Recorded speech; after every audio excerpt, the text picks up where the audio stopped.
Hello and welcome to this special fireside chat focused on reimagining sustainability into design strategy for workspace. To lead the discussion, today I'm joined by Mr. Kunal Walia, CEO and founder Simply Works Offices. Mr. Kunal, thank you for joining us today. And let me begin by asking you, during the pandemic, what we have observed, most of the sector were struggling on business continuity plan. They work a lot as to how to continue their businesses. I would like to understand from you what kind of observation did you went through, and did it impact your business? How was the pandemic time for you? Sure. First of all, thank you so much for having me on the platform. Happy to share what little thoughts we have, and from our perspective, how we've kind of seen the last year and the pandemic, which still continuing, right? I mean, I wish it was over, but I think those challenges still continue. I think by and large, while the shock to the overall business economy as well as people, right, it was very large, it was very sudden. But what we saw over the last year and a half is, everybody innovated really well.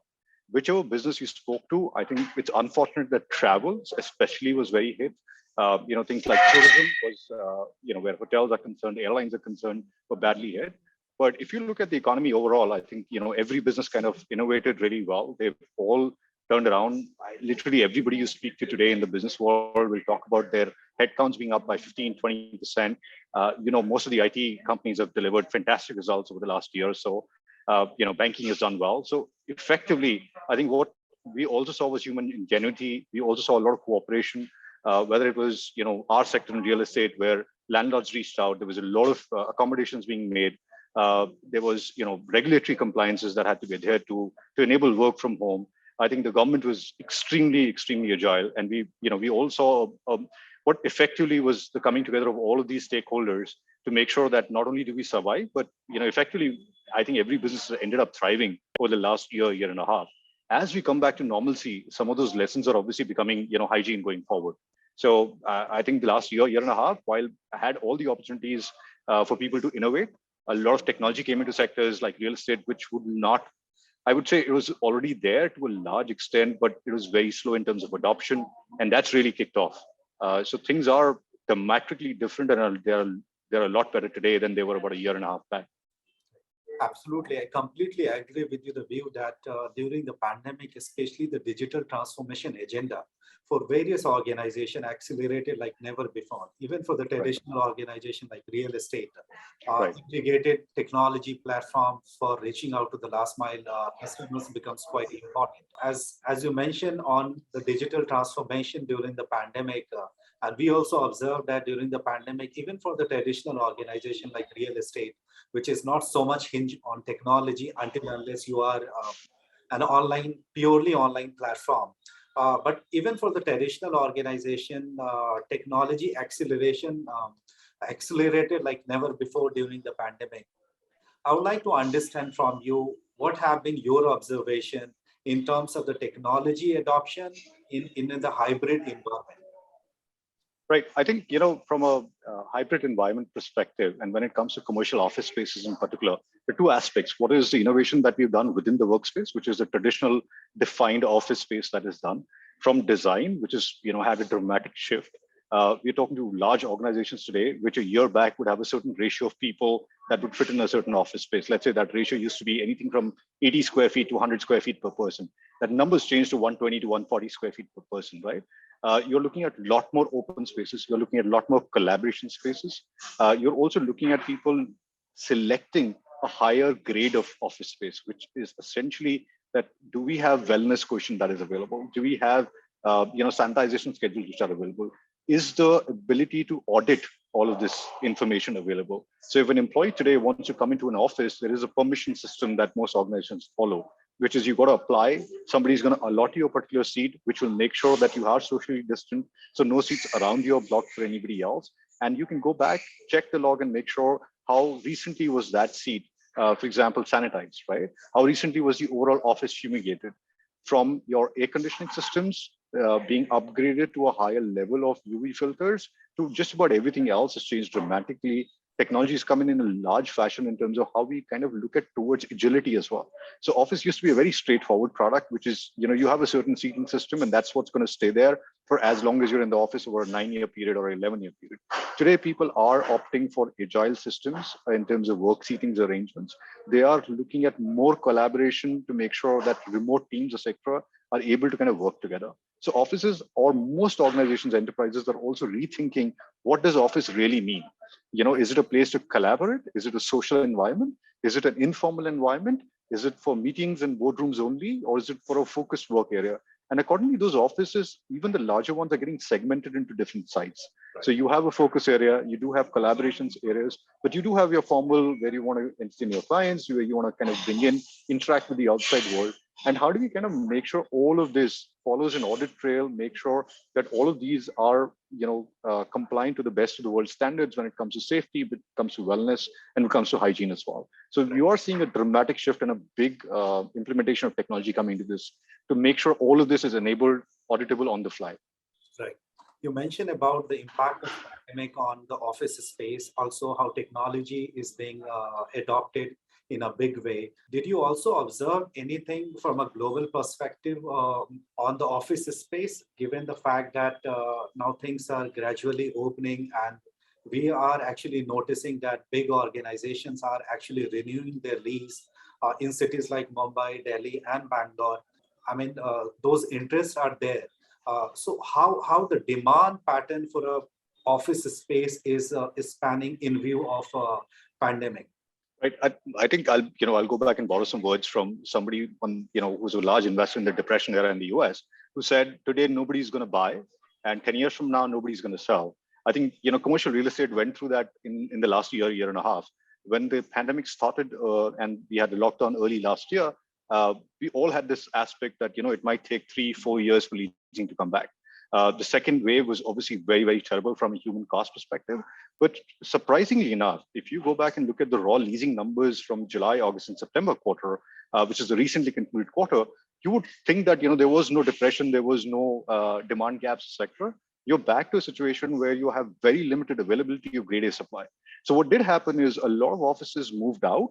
And then they opted to come back into better setups, right? They wanted to come back to better buildings. They wanted to come back to better design. And that's, come back in a massive fashion. So offices are being relooked at. Instead of 3,000 people, we are okay with, let's say, a 1,500-person office. But we do want everything. We want all the bells and whistles. We want a higher footprint. And that's led to a resurgence in demand, which is unbelievable, honestly. I think you're absolutely right on the way how the businesses are reimagining office in terms of the health concern, in terms of the sustainable, the area that they want to build in, and sustainability in itself has become a core part of office design. And I believe your company's works on that philosophy. There a lot of work has gone into it. Would you like to share in a broader perspective from an industry-wise, how do you look at the sustainability within the office space, given the fact that climate change, sustainability goals, these are international issues. These are global issues. And multinational companies, small companies, everybody is trying to address some of these challenges. So honestly, I think sustainability is a shared goal for everybody today. We honestly work with mostly large organizations. There is a lot of focus, a lot of attention, a lot of top-down pressure to make sure that everything that they're doing incorporates sustainability in a cohesive manner. So it's not just keywords that are being used.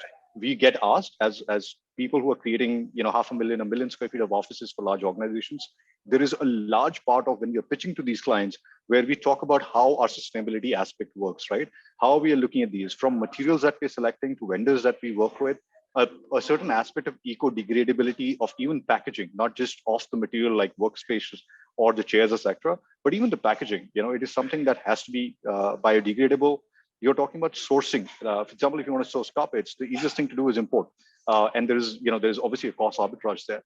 But what we are seeing is a lot of people willing to pay a certain premium, but making sure that your goods are not traveling over a certain long distance.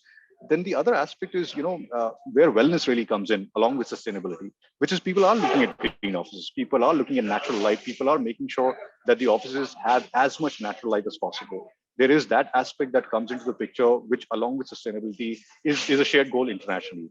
then you do have the challenge of India, right? And the India challenge is not just sustainability, but from the industry that I come from, which is the real estate industry, one of the most striking things for us is when you look at labor.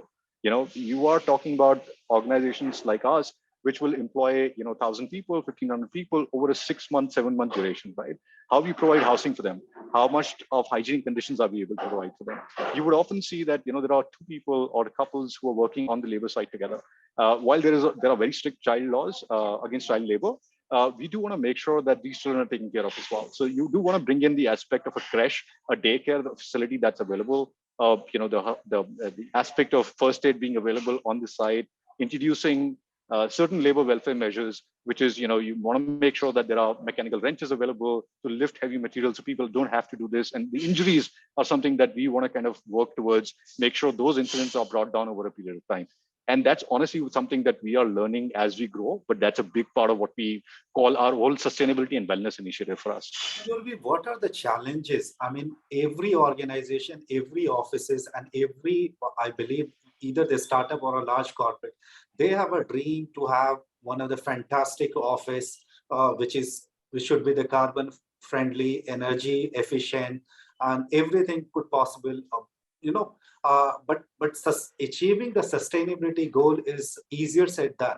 I mean, within the Indian context, what are some of the challenges that you feel if we as a country are able to address? Possibly some of those things we will be able to achieve down the line in, let's say, 2 year, 3 year, 4 year. So I'll be brutally honest with you. I think India, just as an ecosystem, has always been far more aware, far more sustainable, far more eco-friendly. That's just a cultural aspect to us, right? The challenges that we face, and that's something that we are seeing a lot more work from the government towards, is we have focused industries in this country, right? So you do have, your economic centers like a Delhi, like a Bombay, the manufacturing hubs, so to say, or a Pune or a Chennai. So if you're looking for a chair, for example, the ability to locally source is limited. So as industry expands, as they understand the importance of going into a tier 2, establishing facilities in tier 3, you do have local sourcing, which augments the other sustainability aspects, right? So that's really the only challenge. But we're seeing a lot more work towards that because the government's coming in, talking about Make in India. Actually, on ground, we are seeing more and more factories coming in. A lot of our suppliers 3 years back used to be manufacturing outside the country and purely importing, who are now setting up facilities in the country, and we are able to source locally from them. And I think that's a fantastic initiative.